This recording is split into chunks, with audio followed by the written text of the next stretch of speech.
Warning: the following video contains explicit language which may be offensive to some viewers or inappropriate for children. The content within this video is intended for mature audiences only.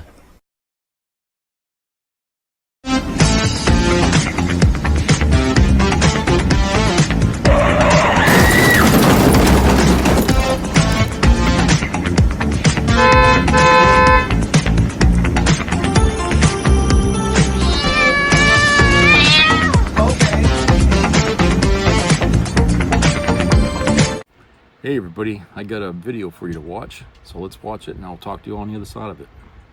We are getting some breaking news out of South Carolina, where a special election that was just held in South Carolina's 50th State House District has just concluded with the Democratic candidate defeating the Republican candidate by over 41 points. Democrat Keyshawn Scott defeated the Republican candidate William Oden by 41 points in a district that former Vice President Kamala Harris won by only about 5 in 2024. So about a 36-point overperformance by the Democratic candidate Keyshawn Scott in this State House district, the 50th State House district. Yep, with 100% of the results reporting, Keyshawn Scott, 24 years old, wins in a 41-point blowout and heads to the South Carolina House of Representatives over William Oden. A big deal.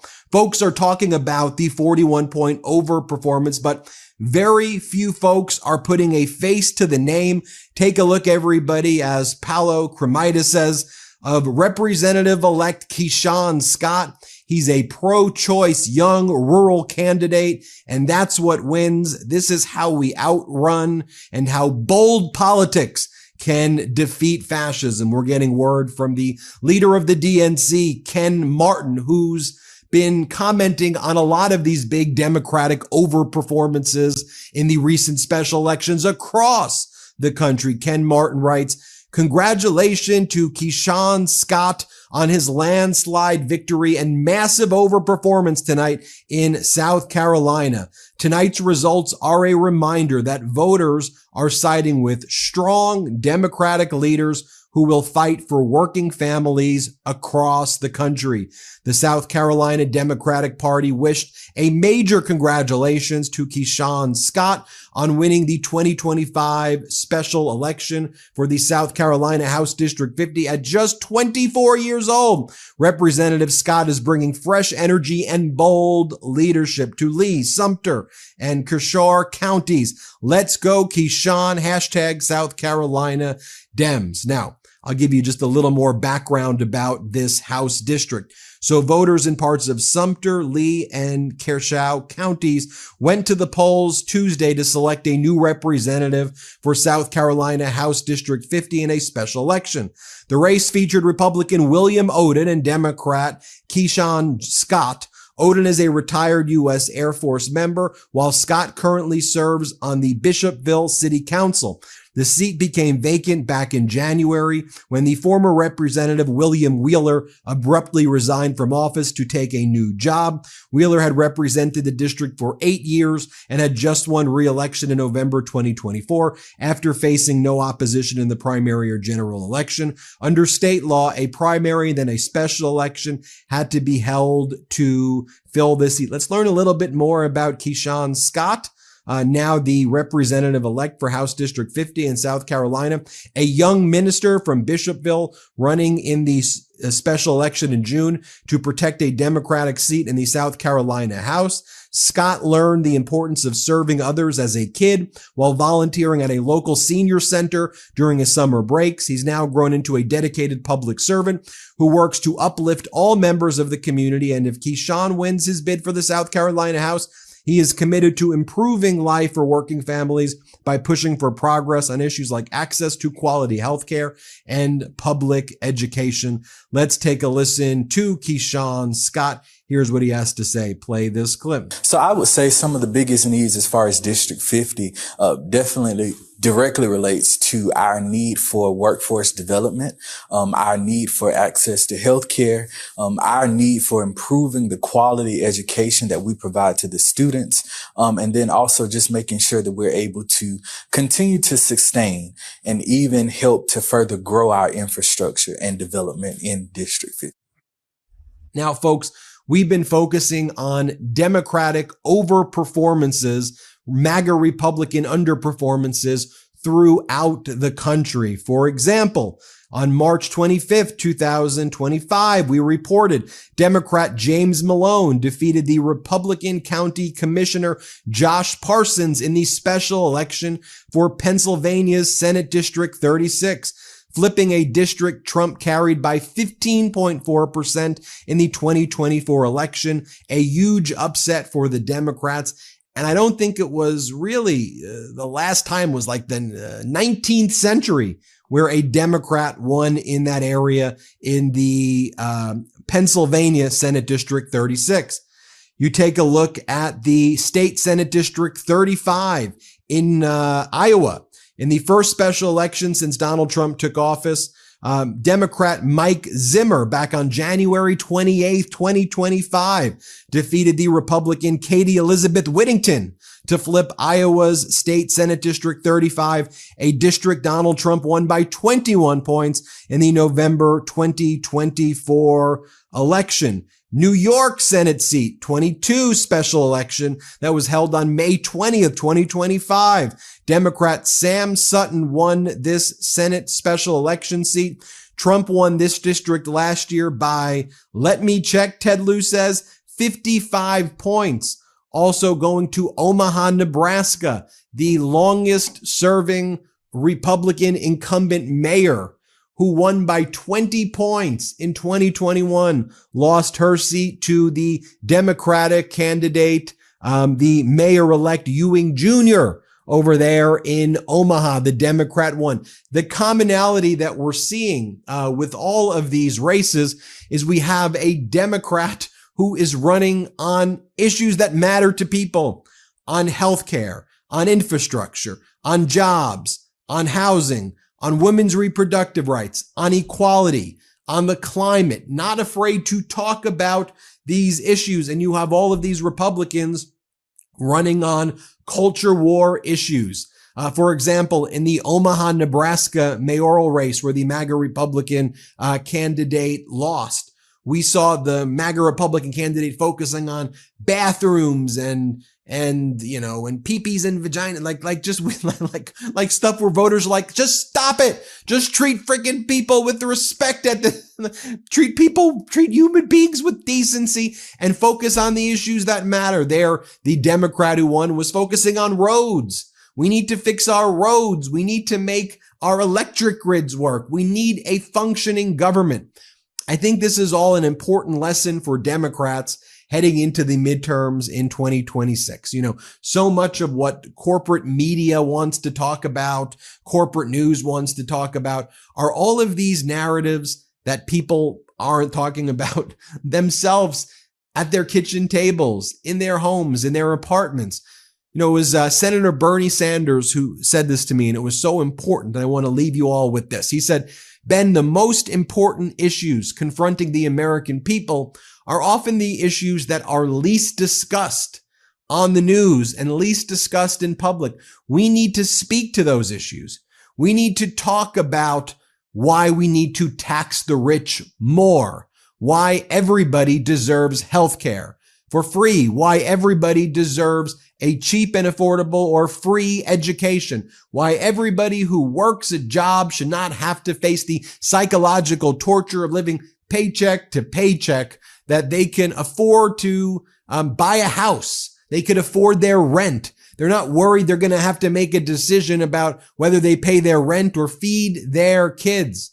We need to talk about the issues of climate. We need to talk about these issues of women's reproductive rights. We need to talk about equality and not run away from it and act like, oh, DEI. Yeah, heck yeah, we like diversity. Heck yeah, we want equality and equity and inclusion. This is a melting pot. This is the United States, damn it. And don't let these MAGA bullies tell you otherwise. Be proud about your values. And we're seeing it. The results show when you stand by your convictions. We're seeing it over and over again. Congratulations to Democrat Keyshawn Scott, who won the special election for South Carolina's 50th State House District, about a 37 point overperformance of where Donald Trump and former Vice President Kamala Harris were in that exact district. Folks, I see the momentum heading into the midterms. You can take a look at the generic poll by Atlas Intel, the best pollsters right now, or the most accurate pollsters, I should say, in 2024. The generic poll shows Democrats up 52 to 41% against Republicans.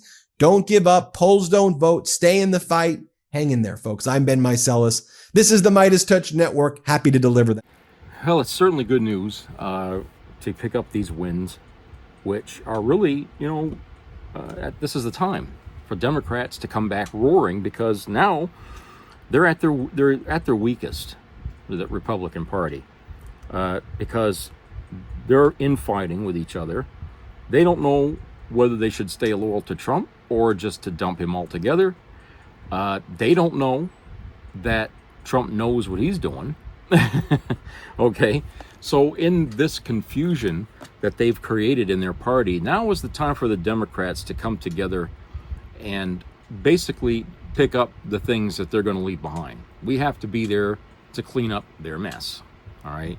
And that mess ain't going to get cleaned up until the Democrats are in power again. So we have to keep flipping these areas, go from red to blue. And it's already happened in a lot of places. I mean, this year alone here, we've seen a lot of things change politically across the country, shifting from MAGA to Democrats. And, so it's really interesting to see how Trump's actions are pretty much dooming the right wing. And if you don't think that's true, then you're not really paying attention to the daily news here. I mean, you're not paying attention to what's happening around you, because it is happening. The Republicans have really created a storm here of hell. I mean, it's just only going to get worse. I was talking to a friend today about how the truckers are getting laid off all over the country, and how some have lost their own little business, the trucking business, because there's nothing to move around. There's nothing to take from point A to point B. The docks, where the ships come for the cargo, they're empty.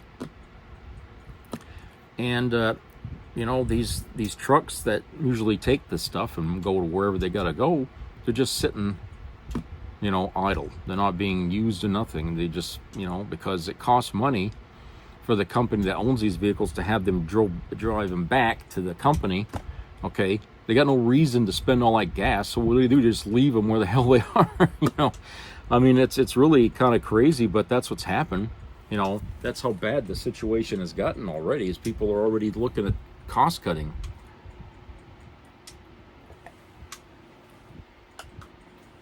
And, I feel bad that this has happened, because, these truckers, they made pretty good money. And it's a job that, how can I say it? It's got to be it's a job that you really want to do. All right. Because personally, I'm not much of a traveler. Okay. I wouldn't like driving a fucking truck. I don't care how much they'd pay me an hour. It would just drive me nuts being inside of a truck all day long.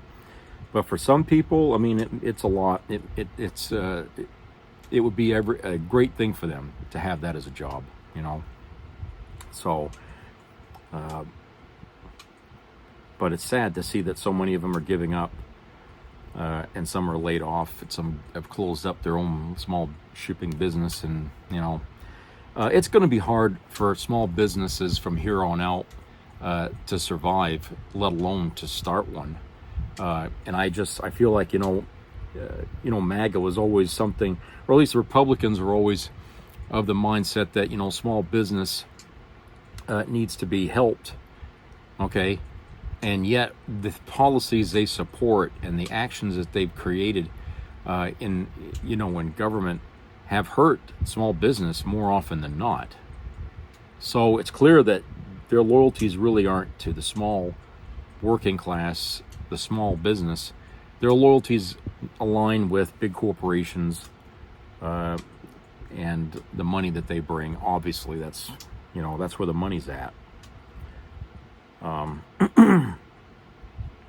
So I feel like hey, the wave. How they would say when there'd be a blue wave coming in or there'd be a red wave coming in. I think there's a wave coming in right now, a blue wave, but it's not coming in as a tsunami. It's just a tide rising into the country. A blue tide is coming in. It's not a tsunami, but it's a tide. What I mean is it's coming in slowly. It's taking little at a time, and eventually it's going to envelop the country. And so we're going to see a lot of red areas turn blue in the days to come in this blue tide that's coming in. So, it's a good, hopeful thing to see that there are folks out there who are essentially waking up here and finally saying, fuck this shit. It doesn't have to be this way. Okay? We can change the direction we're going in. We still have the time. We still have the chance to do that. And, kudos on everyone who voted and voted the way they did. So